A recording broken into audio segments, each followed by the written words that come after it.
네, 옆에 계신 성도님과 함께 인사를 나누겠습니다. 믿음대로 됩니다. 말한 대로 됩니다. 기도한 대로 됩니다. 네, 아멘. 네, 작가들이 뽑은 가장 아름답고 사랑스러운 단어가 뭘까요? 네, 그렇죠. 감사합니다. 네, 사랑이에요. 네, 5월달은 또 가정의 달이고 아름다운 5월이잖아요.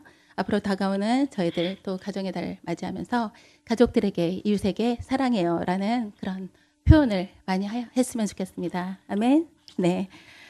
로마서 9장은 전 인류의 구원에 대한 하나님의 절대 주권을 강조하고 있습니다. 하나님은 구약시대의 선민 이스라엘을 중심으로 구원 역사를 이루어 오기는 하셨습니다. 그러나 그렇다고 이스라엘 민족 전체가 구원받은 것은 아니라는 것입니다. 오직 하나님께 택함받은 남은 자들만이 구원받았다라고 말씀합니다. 이스라엘 민족은 그들의 구원에 있어서 하나님의 절대 주권을 알지 못했습니다. 그리고 그들은 믿음이 아닌 율법의 행위로서 의에 이르려고 하다가 실족하게 되는 그런 어리석음을 범하고 있습니다. 바울은 오늘 보면 15절에서 18절에서 하나님의 주권적인 선택과 유기, 즉 버려짐의 섭리에 대해서 언급했습니다. 그런데 그러한 바울의 논증, 즉 선택과 유기가 하나님의 절대 주권에 속한 일이라면 어떻게 하나님이 불의한 자들의 죄를 허물할 수 있겠습니까? 라는 반론이 나올 수 있었습니다. 그래서 오늘 보면 19절, 20절에서 사도 바울은 하나님의 주권적인 섭리에 대해서 그들의 질문에 대한 답을 주고 있는 것입니다. 즉 그들의 질문의 내용은 피조물인 인간으로서는 하나님의 뜻과 작정을 거스를 수 없기 때문에 논리적으로 인간의 허물은 존재할 수 없습니다. 라는 것입니다. 이에 대한 바울의 답변은 이 사람아 내가 네기에 감히 하나님께 반문하느냐고 책망합니다. 19절 말씀 함께 읽겠습니다. 시작. 혹 내가 내게 말하기를 그러면 하나님이 어찌하여 허물하시느냐 누가 그 뜻을 대적하느냐 하리니. 즉 하나님이 하나님의 주권으로 어떤 사람에게는 긍휼을 베푸시고 또한 어떤 사람들은 강팍해 하시는 것이 사실이라면 모든 일의 책임은 하나님께 있는 것이 아닙니까? 하나님이 강팍하게 하셨기 때문에 그들의 마음이 하나님을 향해서 강팍할 수밖에 없는 거 아닙니까? 이런 그들의 질문입니다. 아무도 하나님의 뜻을 거스를 수 없는데 하나님이 선택하신 그러한 뜻에 따라서 강팍해 된 자에게 내가 강팍하느냐라고 하나님 물을 수 있으십니까? 라는 것입니다. 바울이 하나님의 주권을 강조하게 된 것은 유대인들이 가지고 있는 그릇된 생각 때문이었습니다. 그들은 자신들이 할례를 받은 하나님의 선민이기 때문에 하나님은 마땅히 우리들에게 복을 주시고 우리들을 구원해 주시고 또한 영원한 생명을 주시는 거 아닙니까? 하나님은 저희들에게 그렇게 하실 의무가 있는 거 아닙니까? 이런 이야기입니다. 그러하기에 자신들은 자신들만 구원의 반열에 서 있다라고 자부하고 있었습니다. 그런데 우리가 잊지 말아야 할 사실이 있습니다. 그것은 우리 모두가 멸망할 수밖에 없는 죄인이라는 사실입니다. 그러하기에 우리는 자기 의를 주장할 수 없습니다. 또한 우리에게 구원을 주세요. 우리는 구원받을 자격이 있습니다. 라고 당당히 말할 자격이 있을까요? 없을까요? 네, 없겠죠. 네, 그래서 인간이 하나님의 구원에 동참하지 못한 것은 하나님의 독단적인 의지에 조종당하였기 때문이 아니라는 것입니다. 단지 그들이 마음에 하나님 두기를 싫어하는 상실한 마음이 있었다는 것입니다. 즉 죄악된 본성을 쫓아 하나님의 초청을 거부하였기 때문에 그들은 멸망의 길로 갈 수밖에 없다라는 것입니다. 20절에서 바울은 이 사람아 라고 호칭을 하고 있죠. 이것은 바로 가상의 질문자를 향해서 말하고 있는 것입니다. 즉 그들의 불평이 이치에도 맞지 않고 그 논리는 성립될 수 없다라는 말씀입니다. 20절 말씀 함께 읽겠습니다. 시작. 이 사람아 내가 누구에게 감히 하나님께 반문하느냐 지음을 받은 물건이 지은 자에게 어찌 나를 이같이 만들었느냐 말하겠느냐. 즉 한갓 피조물인 인간이 창조주 하나님이 하시는 일에 대해서 왈가왈부할 수 없다는 것입니다. 그래서 바울은 책망조의 호칭으로 이 사람아라고 부르고 있는 것입니다. 그러하기에 21절에서 바울은 인간이 하나님의 절대 주권에 대해서 항의할 수 있는 자격이 전혀 없다라고 말합니다. 그러면서 그는 어떤 비유를 들고 있습니까? 바로 토기장이 비유를 들고 있습니다. 21절 말씀 함께 읽겠습니다. 시작. 토기장이가 진의 한 덩이로 하나는 귀 쓸 그릇을 하나는 천이 쓸 그릇을 만들 권한이 없느냐. 토기장이가 자기 뜻대로 어떤 그릇은 귀 쓸 그릇을 또한 어떤 그릇은 천이 쓸 그릇을 만들든 그 그릇의 용도를 정해서 만드는 것은 어디까지나 토기장이의 권한이라는 것입니다. 이사야서 64장 8절은 이렇게 말씀합니다. 그러나 여호와여 이제 주는 우리 아버지시니이다. 우리는 진흙이요 주는 토기장이시니 우리는 다 주의 손으로 지으신 것이니이다. 하나님은 도자기 공예가이십니다. 그분은 친히 흙으로 우리 인간을 빚으셨습니다. 그리고 하나님은 친히 그렇게 빚은 인간들 중에 일부는 하나님의 구속의 섭리 안에서 아브라함처럼 모세처럼 쓰는 그릇이 있는가 하면 어떤 그릇은 가룟 유다처럼 사용하는 그릇이 있다는 것입니다. 그러나 그렇다고 해서 지음받은 물건이 왜 나를 이렇게 만드셨습니까? 라고 반문할 수 없다는 것입니다. 왜 그렇습니까? 토기장이 되신 하나님이 그 마음의 원대로 인간을 지으셨기 때문입니다. 다만 우리가 잊지 말아야 할 사실은 우리 성도들은 하나님이 귀 쓸 그릇으로 선택하셨고 또한 하나님의 주권 안에서 사용받는 아름다운 그릇이라는 것을 잊지 않아야 합니다. 하나님은 인간의 범죄에도 불구하고 인간을 또한 즉각 심판하시지 않았습니다. 하나님은 비록 범죄한 인간에게 형벌을 가하시긴 했습니다. 그러나 멸망의 심판에 대해서는 오래 참으시고 관용하신다고 말씀합니다. 22절 말씀 함께 읽겠습니다. 시작. 만일 하나님이 그의 진노를 보이시고 그의 능력을 알게 하고자 하사 멸하기로 준비된 진노의 그릇을 오래 참으심으로 관용하시고 또한 하나님의 인내와 관용은 지금까지도 계속되고 있습니다. 하나님은 그러한 진노의 그릇 가운데 구약의 선민으로 택한 이스라엘이나 이방인을 구별하지 않으셨다는 것입니다. 그리고 그중 얼마를 영광받을 긍휼의 그릇으로 택하고 그들로 하여금 회개하고 구원에 이르게 하십니다. 디모데전서 2장 4절은 이렇게 말씀합니다. 하나님은 모든 사람이 구원을 받으며 진리를 아는 데 이르기를 원하시느니라. 아멘. 하나님이 지금도 인내하며 관용하시는 것은 바로 그러한 남은 자들이 다 회개하고 구원에 이르기를 원하신다는 것입니다. 물론 이 남은 자 이외의 죄인들은 그들의 죄로 인해서 멸망의 그릇으로 정해져 멸망의 심판에 이르게 될 것입니다. 그러한 이유로 하나님이 인간 가운데 일부는 구원하시고 일부는 멸망시키신다고 해서 우리가 항의하거나 이 일을 제기할 수 없다는 것입니다. 23절에 나오는 영광 받기로 예비하신 바 긍휼의 그릇에 대해서 그 영광의 풍성함을 알게 하고자 하신 하나님. 그렇다면 그 긍휼의 그릇은 누구일까요? 네, 23절, 24절 말씀 함께 읽겠습니다. 시작.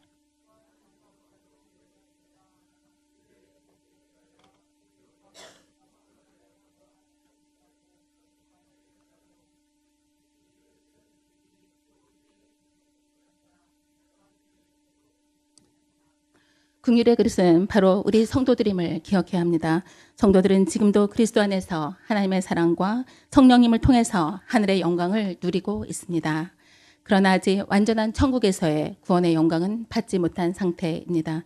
우리는 현재 하나님의 구원의 섭리가 완성될 날을 기다리고 있습니다. 그러한 의미에서 우리 성도들은 영광 받기로 예비된 그릇입니다. 사랑하는 성도님들께서도 그렇게 믿으십니까? 네, 아멘. 네, 우리는 주님 앞에서 어떤 그릇으로 그러면 준비되어 있어야 할까요? 디모데후서 2장 20절, 21절은 이렇게 말씀합니다. 함께 읽겠습니다. 시작. 큰 집에는 금그릇과 은그릇뿐 아니라 나무 그릇과 질그릇도 있어 귀하게 쓰는 것도 있고 천하게 쓰는 것도 있나니 그러므로 누구든지 이런 것에서 자기를 깨끗하게 하면 귀히 쓰는 그릇이 되어 거룩하고 주인의 쓰심에 합당하며 모든 선한 일에 준비함이 되리라. 아멘. 우리가 아무리 하나님께서 택하신 귀한 그릇이라 할지라도 우리가 깨끗하게 준비되어 있지 않으면 주님 앞에서 쓰임받을 수 없다는 것입니다. 오직 하나님의 말씀과 기도로 거룩을 향하여 나아가는 저와 사랑하는 성도님들의 삶이 되시기를 소망합니다. 또한 바울이 오늘 본문을 통해서 강조하려는 것이 아까 말씀드렸던 하나님의 절대 주권입니다.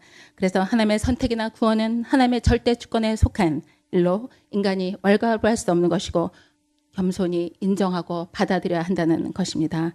하나님이 하시는 모든 일은 의롭고 선합니다. 우리 성도들이 하나님의 선택을 받고 구원의 축복을 받은 것이 얼마나 큰 은혜인지를 우리는 기억해야 합니다. 그러하기에 우리를 선택하신 하나님 앞에서 늘 겸손히 행하며 하나님의 택함 받은 자로서의 합당한 삶을 살아야 할 것입니다. 바울은 자신이 유대인이었지만 대부분의 유대인들이 가지고 있었던 그릇된 특권 의식을 그는 배제했습니다. 하나님은 어떤 특정한 민족이 아니라 그리스도 안에서 미리 아시고 미리 택하신 자들을 부르셨습니다. 따라서 중요한 것은 어느 민족에게 속하여 있는가가 아니라 바로 하나님의 선택 안에 포함되어 있는가 하는 것입니다. 오늘 본문 25절, 26절은 호세아 2장 23절을 인용한 것입니다. 25절, 26절 함께 읽겠습니다. 시작. 호세아의 글에도 이르기를 내가 내 백성 아닌 자를 내 백성이라 사랑하지 아니한 자를 사랑한 자라 부르리라. 너희는 내 백성이 아니라 한 그곳에서 그들이 살아계신 하나님의 아들이라 일컬음을 받으리라 함과 같으니라. 선지자 호세아는 고멜이라는 부정한 아내를 통해서 2명의 아들과 1명의 딸을 낳았습니다. 하나님은 그들 중에서 막내 아들의 이름을 로함미라고 짓게 하셨습니다. 그 뜻은 무엇입니까? 내 백성이 아니다라는 것입니다. 하나님이 당시 타락한 이스라엘을 당신의 백성으로 인정치 않으심을 호세아의 아들의 이름을 통해서 말씀하고 계셨습니다.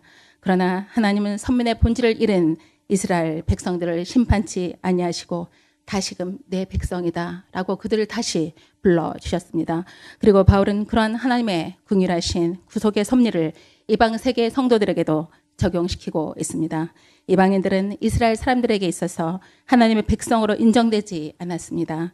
이스라엘 백성들은 모두 아브라함 자손의 표식인 할례를 받았지만 이방인들은 그렇지 못했습니다. 그러하기에 사도 바울은 에베소서 2장 11절에서 이렇게 말합니다. 그러므로 생각하라. 너희는 그때 육체로는 이방인이요 손으로는 육체에 행한 할례를 받은 무리라 칭하는 자들로부터 할례를 받지 않은 무리라 칭함을 받는 자들이라. 할례를 받지 못한 자라는 뜻은 무엇입니까? 바로 하나님의 백성으로 택함 받지 못했다라는 뜻입니다. 즉 정결함을 받지 못한, 즉 세상에 속한 자라는 의미입니다. 그래서 할례 받지 못한 이방인들은 하나님께 예배도 드릴 수 없었고 이스라엘 백성들은 그러한 그들을 구원의 섭리에서도 소외시켰습니다. 그러나 모든 인간은 율법을 지켜서 구원을 얻을 수 있습니까? 네, 오직 뭐로 구원을 받죠? 믿음으로. 네, 로마서의 주제가 오직 의인은 믿음으로 살리라 함과 같으니라. 네, 그렇게 말씀하고 계시죠. 우리는 성령의 도우심을 힘입어 믿음으로 구원을 받았습니다. 믿음으로 의롭다함을 받았습니다. 외적으로 할례를 받았느냐가 중요한 것이 아니라 사랑으로 나타내는 믿음이 있느냐. 우리 할례는 육체에 하는 것이 아니라 마음에 한다고 네, 주님은 말씀하셨죠. 그래서 우리가 사랑으로 나타내는 믿음이 있느냐가 중요한 것입니다. 왜냐하면 모든 계명은 사랑 속에 다 들어있기 때문입니다. 하나님은 또한 전 인류를 향해서 파격적으로 선포를 하셨습니다. 내가 내 백성 아닌 자를 내 백성이라 부르라고 하셨습니다. 그 은혜로 인해서 이스라엘 백성도 아닌 지금 우리들도 하나님의 성도라고 하나님의 백성이라고 하나님의 자녀라고 우리는 칭함을 받은 것입니다. 하나님은 아브라함의 후손인 이스라엘 사람들만 사랑하는 것이 아닙니다. 무할례자라고 멸시받던 우리 이방인들까지 그 구원의 은혜에 참여시켜 주셨습니다. 이스라엘 사람들 편에서는 어불성설한 일이겠지만 하나님은 인종적인 장벽을 깨뜨리셨습니다. 그리고 하나님의 백성이 아니었던 우리들을 하나님의 백성으로 삼아 주셨습니다. 마가복음 15장에 보면 예수님께서 십자가에서 죽으시자 성소의 휘장이 반으로 갈라져 위에서 아래로 찢어져서 둘이 되었다고 말씀합니다. 그때 그 모습을 보았던 로마 군대의 백부장이 무엇이라고 고백합니까? 마가복음 15장 39절에서 이렇게 고백합니다. 예수를 향하여 섰던 백부장이 그렇게 숨지심을 보고 이르되 이 사람은 진실로 하나님의 아들이었도다 하더라. 이스라엘 백성도 알아보지 못했던 예수 그리스도, 그분을 하나님의 아들이라고 고백한 사람은 바로 이방인이었습니다. 이렇듯 하나님께서 택하셔서 믿음을 선물로 주시는 그 은혜는 하나님의 고유한 권한이며 선물이라는 사실을 우리는 기억해야 합니다. 하나님은 요나에게 니느웨로 가서 복음을 전하라고 말씀하셨습니다. 그러나 그는 하나님의 말씀에 불순종함으로 물고기 뱃속에 들어가는 고난을 겪게 됩니다. 그리고 그는 다시 회개하고 돌이켜서 니느웨로 가서 복음을 전합니다.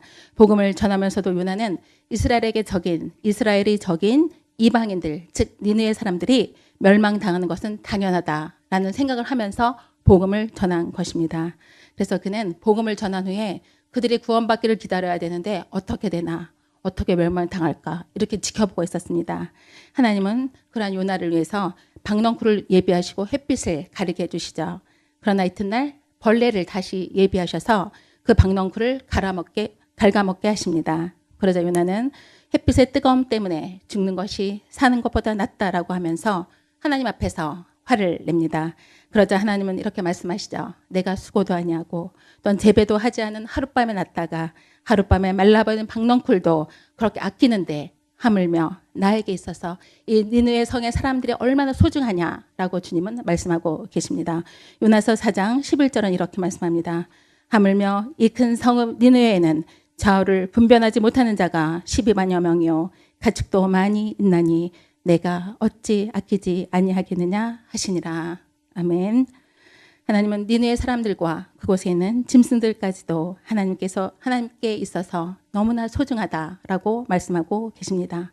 우리 또한 저도 오늘 말씀을 준비하면서 많이 회개했습니다. 네, 처음에 제가 결혼할 때 저희 남편은 교회를 다니지 않았습니다. 그런데 교회를 같이 다니기로 하고 결혼을 했는데 네, 결혼하고 나니까 교회를 잘 다녔을까요? 안 다녔을까요? 네, 다 아시는 것 같아요. 네, 교회를 잘 안 나가는 거예요. 그래서 제가 많이 기도를 했습니다. 기도하면서도 한편으로는 식구들을 만나면 제가 막 흉봤어요. 남편이 믿음이 너무 없어요. 막 이렇게 제가 그렇게 말을 했거든요. 근데 하나님께서 나중에 다 회개시키시더라고요. 그건 네가 상관할 바가 아니다. 그 믿음을 오히려 남편을 또 그렇게 저를 교회 다니는 것에 대해서 핍박하게 하면서 그때 제 믿음이 많이 자랐습니다. 오히려 제 믿음을 강하게 하시고자 잠깐의 그런 연약한 믿음 가운데 둔 것이 아닌가 저는 생각하면서 많이 회개했습니다. 그래서 우리 또한 불신자들을 함부로 판단해서는 안 됩니다. 우리가 함부로 판단해서 저 사람은 복음을 전하나 마나야 교회 오지 않을 것 같아.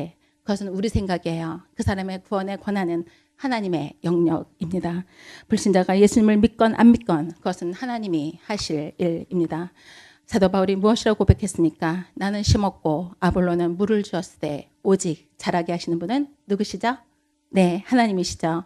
우리는 때를 얻든지 못 얻든지 복음을 전하면 되는 것입니다. 하나님의 은혜로 구원받은 저와 사랑하는 성도님들 마음속에 구원의 감격이 날마다 넘치며 감사하는 삶이 되기를 소망합니다. 또한 하나님의 사랑을 받은 자로서 깨끗한 그릇으로 준비되어 하나님 앞에서 귀하게 쓰임받는 저와 사랑하는 성도님들의 삶이 되시기를 소망합니다. 아멘.